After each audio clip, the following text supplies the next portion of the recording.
आज मैं घर के आटे से लच्छे पराठे की इतनी कमाल की रेसिपी बताऊंगी कि आप जब इसको एक बार बनाएंगे तो इंशाल्लाह बार बार बनाना चाहेंगे। आज के बाद नाश्ता हो या लंच या डिनर, ये लच्छे पराठे आप हर सालन चाय के साथ खाना पसंद करेंगे। बेहद मज़ेदार, खस्ता और लच्छेदार ये पराठे बनाने में बहुत ही आसान है। और मज़े की बात यह है कि ये घर के आटे से बने हैं, इनमें ज़रा भी मैदा शामिल नहीं है, लिहाजा डेली बेफिक्र होकर खा सकते हैं। रेसिपी ज़रा भी अच्छी लगे तो लाइक कीजिएगा। कुक विद आयशा पे नए हो तो सब्सक्राइब भी कर लीजिएगा। तो चलें फटाफट से रेसिपी स्टार्ट करते हैं। बिस्मिल्लाहिर्रहमानिर्रहीम। इसके लिए मैंने 2 कप आटा लिया है जो हम घर में यूज़ करते हैं। मैदे के पराठे देखने में बहुत खूबसूरत होते हैं, खाने में भी अच्छे होते हैं, लेकिन अनहेल्दी होते हैं। उन्हें आप रोज़ाना बना के नहीं खा सकते, लेकिन घर के आटे की वजह से हम इसे रोज़ाना और बार बार खा सकते हैं।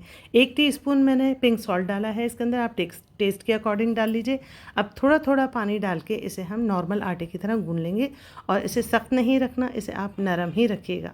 जब ये ठहर जाएगा तो फिर बहुत चिकना और बहुत ही खूबसूरत सा हमारा ये आटा तैयार हो जाएगा। तो बस सिंपल इसे हम ढक के रख देंगे 30 मिनट के लिए ताकि ये ठहर जाए। 30 मिनट बाद चेक कर लेते हैं तो देख रहे हैं आप आटा हमारा कितना चिकना और खूबसूरत हो चुका है और इसकी सॉफ्टनेस आप देख लीजिए ये इतनी है। तो बस अब हम सरफेस को डस्ट करेंगे अच्छे तरीके से। आटे में भी थोड़ा सा हम डाल देंगे आटा और इसे थोड़ा हाथ से फैला लेंगे। हाथ से फैलाने के बाद इसे हम बेलन से फैलाएंगे। इसे हमें बारीक और रेक्टेंगल शेप में बेल लेना है। तो जितना बारीक कर सकेंगे इतना बारीक करके लंबाई में और चौड़ाई में बेल लीजिए। किनारे इस तरह से इसे स्ट्रेच करके बिल्कुल स्क्वायर कर लीजिए किनारों को। और उसके बाद ये मेल्टेड बटर है, आप घी और तेल भी ले सकती हैं। इसको अच्छे तरीके से लगाएंगे, ज़्यादा सा लगाएंगे क्योंकि हमें लच्छे बनाने हैं ताकि पराठे बनने के बाद लच्छे जो हैं वो अलग अलग हो जाएं, आपस में चिपके नहीं। तो इसके ऊपर मैंने खुश्की भी डस्ट कर दी है। अब सेंटर से इसे 2 हिस्से कर लेंगे और जितना चौड़ा आप देख रही हैं उतना चौड़ा इसे रोल करते जाएंगे। पूरा रोल कर लेंगे, एंड में जाके किनारा जो है इसे उठा के इसके ऊपर प्रेस कर लेंगे, सारे किनारे बराबर कर लेंगे।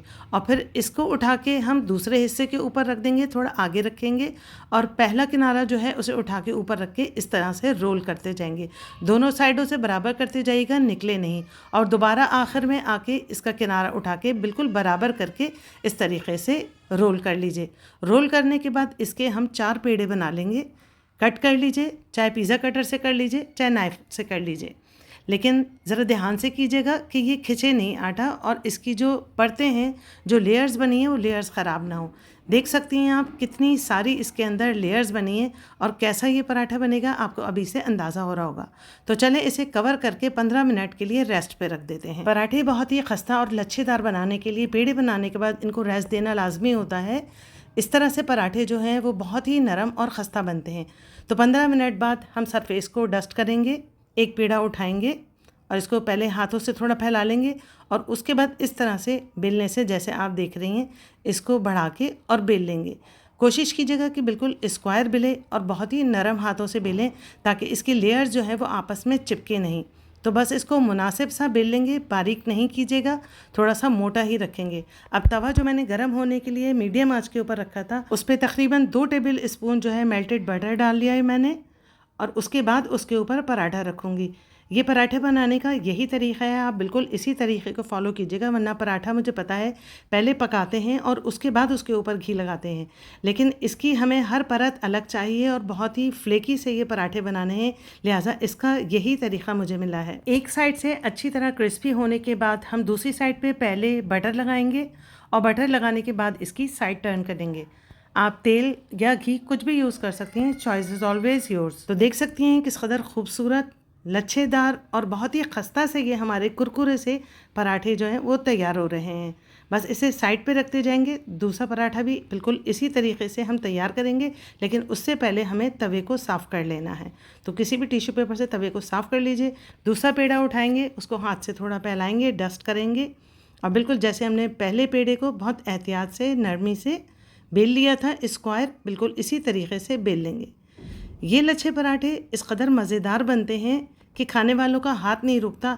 फिर आप चाहेंगी कि कोई भी सालन हो, भुजिया हो या चने की तरकारी हो या सिर्फ शाम की चाय हो या नाश्ते की चाय हो, आप यही पराठा बनाएं और बिलीव मी, आप ये पराठा खाएंगी तो इंशाल्लाह ताला आपको इससे कोई नुकसान भी नहीं होगा, क्योंकि ये घर के आटे से बने हुए इसलिए बिल्कुल भी अनहेल्दी नहीं है।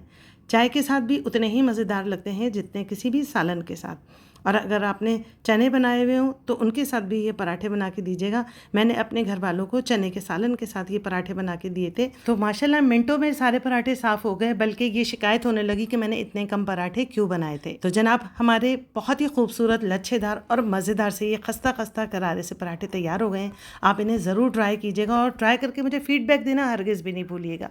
तो चले मैं आपको एक पराठा तोड़ के चेक कराती हूँ। ज़रा चेक कीजिए इसके लच्छे, आप एक एक लच्छा इसका अलग हो रहा है और कितने खस्ता और मज़ेदार से हमारे ये पराठे नज़र आ रहे हैं। तो देख लिया आपने कितनी आसान और कितनी कमाल की ये रेसिपी है।